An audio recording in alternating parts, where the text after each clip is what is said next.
Sperp back with another video, and I want to say I appreciate everybody checking out these reviews and giving me positive feedback and constructive criticism. So keep that coming. I like it. I'm liking the theories, and I'm starting to think now about certain things. We're gonna get into this episode. I think I like this episode much more than last week's. Things are definitely getting more and more interesting, but hit that like button, hit that subscribe button, because I do have the Perp Show Awards coming in about 2 weeks, so definitely want to tune in for that. Also follow me on Twitter at perpminded420. With all that being said, let's get right into it. So this was a very Nat centric episode for the most part. We do get a lot more of Misty and just how creepy she is, and we really don't know exactly what she's doing, but man, I am so just fascinated and just drawn in to just the mystery behind her and just what she's really up to, and why is she doing all this. Even back at the crash, she's the one that kind of messed up the box that could have got them rescued sooner. But like I said, this is more of a Natalie centric episode. I really enjoyed that for the most part. We see what happened to her father and just what type of person her father was, and just where she got the gun from, and you know what I'm saying? There's a lot of interesting pieces going on, and I'm really looking forward to seeing what happens next in the next episode. So Travis finds this gun and starts just going really crazy with it. The coach is finally kind of stepping in, taking charge, and being like, "Look, guys, we ran out of resources and food. We're gonna have to learn how to hunt. I unfortunately have one leg, so I can't be much of use." So they kind of do these kind of tryouts, and almost becomes like a competition at one point. So a lot of interesting things, and this is where the chemistry between Nat and Travis start to kind of form. Also, we see who Kevin was in the past. This is back when Nat had black hair, which is interesting, and why she dyed it blonde and stuff like that. And her father is very abusive and very, not a really nice person. He's pretty shitty.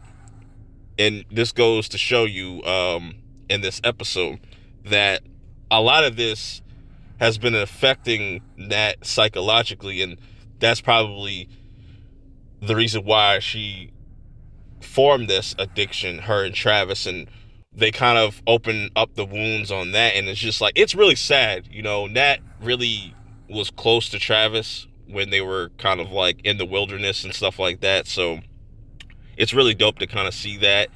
Travis almost actually was going to shoot Nat because Nat mentioned something along the lines calling him Flex or something like that, and that really pissed him off. And we get kind of the backstory on that. I'll get into that very shortly. But so Nat and Travis are the ones that are the only ones that are able to kind of handle this gun and handle the responsibility of bringing back some food, going out and hunting and stuff like that. Really dope stuff. While this is all going on, though, let's get back into the present day, where we see Nat meeting up with Kevin, and Kevin is now like a police officer or something like that, or a sheriff. He and her are just enjoying each other's company, just catching up and stuff. But in the background, you see Misty, and it's Misty has been following Nat for some reason, or I don't understand what Misty's ultimate goal or what her plan is, or is she just really just looking for friends? Because they really make it known that nobody really liked Misty, even after they got rescued and stuff, because I'm assuming that they found out the truth and why they got stuck. So also, Misty's patient that she's with, excellent little comic relief with her character. Dope. So switching things over to Thais's character and her weird ass son that's just sleeping in the fucking closet. It was just really weird. Something's wrong with that boy. She's starting to feel the kind of the pressure because she's trying to like fight for office. She's trying to get some influence. She really wants to stay in control. But the person that she kind of meets, you know, she's taking back drinks, trying to talk to all these like influential people and stuff like that, all these figureheads and stuff. But there's this one chick that she really wants to kind of get an endorsement from. But, you know, that kind of goes south because she sees her true intentions that, you know, she is legitimately a culture vulture. You know, she just doesn't have Thais's like best interest in mind. Now, going back to the cabin, you know, I like a lot of the theories that people have come up with. A lot of people think that Javi is really like Adam in disguise. You know what I'm saying? That would be really cool. It makes sense. I'm wondering what they're doing with Shauna's character. We definitely get to see where she kind of started to take a turn. You know, they're still doing target practice and stuff, and Nat and Travis are trying to one-up each other. And I really like this scene too, because they go out into the wilderness to go find like a deer to hunt, but Travis goes back to the crash site to go get his grandfather's ring off of his dad and stuff like that. And, you know, this is where they start to kind of form a bond and stuff like that. And it's really dope. And I really enjoyed this scene. I want to kind of see this fleshed out even more. So we also get more of Nat's past and exactly what happened to her father. Because I was thinking like, oh shit, did she kill her father? And not exactly. So her dad comes in kind of just completely acting an asshole and starts to beat up on, you know, Nat's mom and stuff like that. And she brings out the whop. She got the gun pointed at her dad, tries to shoot, but the safety's off. The safety's on, my bad. And he ends up dying. He takes the gun, but he forgets to take the safety back off, or put the safety back on, rather.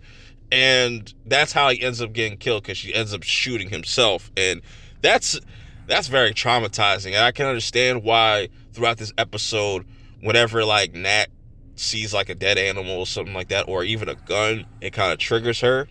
But back at the restaurant, pretty much Nat blows Misty's cover, not like she was trying to hide or nothing. She pretty much said like, I'm just watching your back. The reporter Jessica is here. I'm just trying to be there for you. And that's pretty much just like, fuck off. Misty though goes over to the reporter and threatens her, pretty much says like, you know, you don't know what I'm capable of. And I'm wondering if she's actually going to do something to this reporter. I don't know. Back at the wilderness though, they're able to find this plane that's kind of like abandoned, and they're thinking that the people that died in the cabin, whatever, that's their bodies and stuff like that. Look at Misty's face though. She's like really shocked. Like she doesn't want to leave. She wants to stay here because she feels like, you know, she's more in control or something like that. I don't know. Interesting stuff.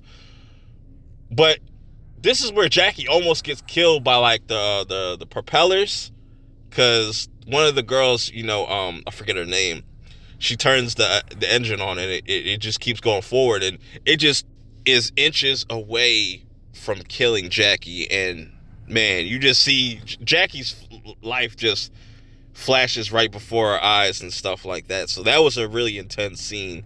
That'd have been really crazy to kind of see if like somebody were to get caught up in that thing. But anyways, you know, they bring back the deer, and Shauna is the first one that kind of takes up the coach's offer, because the coach says like, yo, one of y'all have to let the deer bleed out and stuff. So Shauna is like the first one that kind of takes initiative and just, you know, slits the deer's throat and stuff. And a part of me feels like, you know, Shauna really liked that shit. I don't know. It was really weird. They go ham on some fucking deer though. Like they never ate nothing, you know.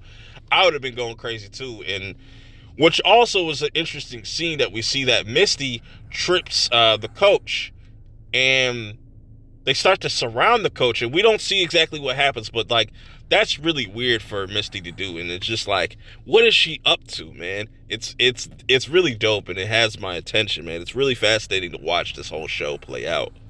And that's pretty much the episode. We get a lot more backstory on that. Misty's up to just no good, or is she? We don't know.